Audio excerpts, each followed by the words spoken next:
কোন দলে ছিল, কোন দলে ছিল, মার খেয়েছিল কার দ্বারা, আক্রান্ত হয়েছিল কার দ্বারা, আক্রান্ত তুমি কি বলছো?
আজকে নন্দীগ্রাম ২ নম্বর ব্লকে প্রচার চলাকালীন টাকাপুরা বেসিক স্কুলের যে মোড়, সেখানে যখন আমরা প্রচার কাজ করছি, সেখানে প্রচুর মা বোনেরা তারা এগিয়ে এসে আমাদের সাথে যখন করমর্দন করছেন, আমরা যখন জনসংযোগ করছি, কাতারে কাতারে মানুষ যখন বাড়ি থেকে বেরিয়ে এসে সমর্থন জানাচ্ছেন, সেই সময় কিছু বিজেপি আশ্রিত দুষ্কৃতী তারা এগিয়ে এসে আমাদের প্রচার কাজ বারবার আটকানোর চেষ্টা করে, আমাদের কমরেডদেরকে গালিগালাজ করে, এমনকি আমি প্রার্থী আমাকে পর্যন্ত গালিগালাজ করে, দূর থেকে তারা প্রচার কার্য আটকাতে চায়।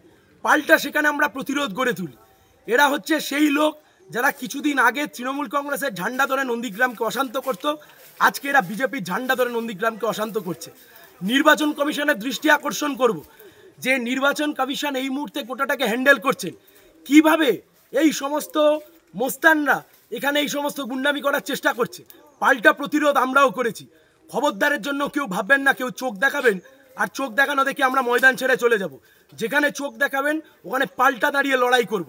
যদি হিম্মত থেকে লড়ে নিন, এসব চোখ টোক দেখানোর দিন পেরিয়ে গেছে। আমরা বলছি নির্বাচন কমিশনের আমরা দৃষ্টি আকর্ষণ করবো এই গোটা ঘটনা। লোকসভার দিনক্ষণ যতই সামনে এগিয়ে আসছে, পূর্ব মেদিনীপুরের তমলুক লোকসভা কেন্দ্র ততই কিন্তু উত্তপ্ত হচ্ছে। কারণ আমরা আজকে সকালে দেখেছি তমলুক লোকসভা কেন্দ্রের সিপিআইএম প্রার্থী সায়ন ব্যানার্জি তিনি পূর্ব ঘোষিত অনুযায়ী একাধিক ঢালাও কর্মসূচি নিয়ে নন্দীগ্রাম বিধানসভার একাধিক জায়গায় কিন্তু আজকে সকাল থেকেই প্রচার চালাচ্ছিলেন এবং সেই প্রচার পর্ব চলাকালীন নন্দীগ্রামের টাকাপুরা স্কুল মোড়ের কাছে তাকে কিন্তু বাধার মুখে পড়তে হয়। যেটা জানা যাচ্ছে বা সায়ন ব্যানার্জি নিজেও যেটা অভিযোগ করছেন যে সেই এলাকার বেশ কিছু বিজেপি সমর্থিত দুষ্কৃতকারী তারা কিন্তু তার প্রচার সভায় বাধা দেয় এবং ভিজুয়ালে বা ভিডিওতে যেটা দেখা যাচ্ছে যে যারা বাধা দিয়েছিল তাদের সাথে কার্যত সিপিআইএম প্রার্থী সায়ন ব্যানার্জি সহ তার সাথে থাকা বেশ কিছু সিপিআইএম এর সমর্থক তারাও কিন্তু ব্যাপকভাবে একটা তর্কাতর্কির মধ্যে পড়ে যায়। কার্যত বেশ কিছুক্ষণ পরেই ওই এলাকায় পৌঁছায় নন্দীগ্রাম থানার বিশাল পুলিশ বাহিনী এবং দুপক্ষের অর্থাৎ সিপিআইএম এবং বিজেপি দুপক্ষের যে রাজনৈতিক ঝামেলা, সেই ঝামেলা সামলাতে কার্যত বেশ কিছুটা বেগ পেতে হয়েছে নন্দীগ্রাম থানার পুলিশকে। তবে সকালবেলা প্রচারে বেরিয়ে এই যে বাধার মুখে পড়া, এই বাধার মুখে পড়ার পরেই কিন্তু সায়ন ব্যানার্জি যেটা অভিযোগ করছেন যে যেহেতু নন্দীগ্রামের বুকে এখনো পর্যন্ত বিজেপি তাদের আধিপত্য বজায় রাখতে সক্ষম হয়েছে, সেই কারণেই বিজেপি আশ্রিত দুষ্কৃতী তারা কিন্তু সিপিআইএমকে প্রচারের ক্ষেত্রে বাধা দিচ্ছে। এবং তিনি এটাও অভিযোগ করছেন যে যেহেতু আমরা প্রত্যেকেই জানি যে তমলুক লোকসভা কেন্দ্রের একাধিক জায়গা জুড়ে সায়ন ব্যানার্জি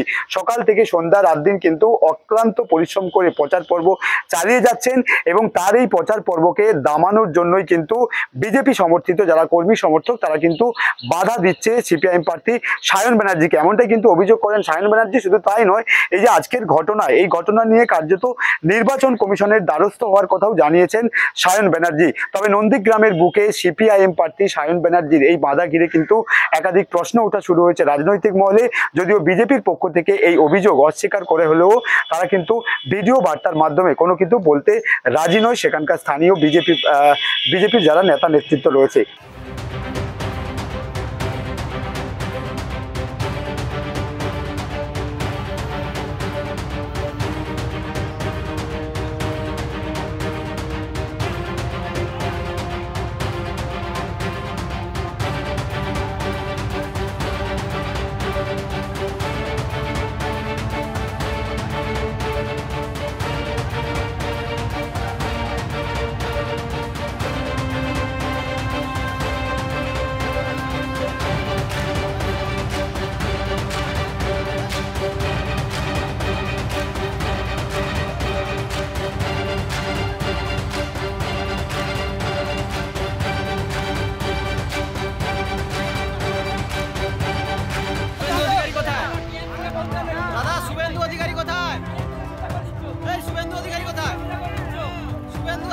কোথায়? শুভেন্দু অধিকারী কোথায়?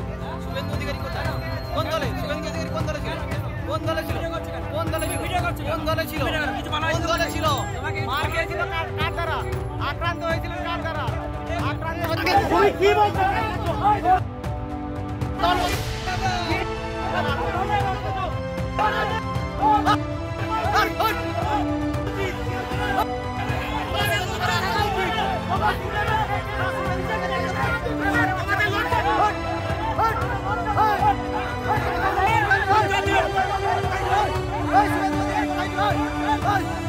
চল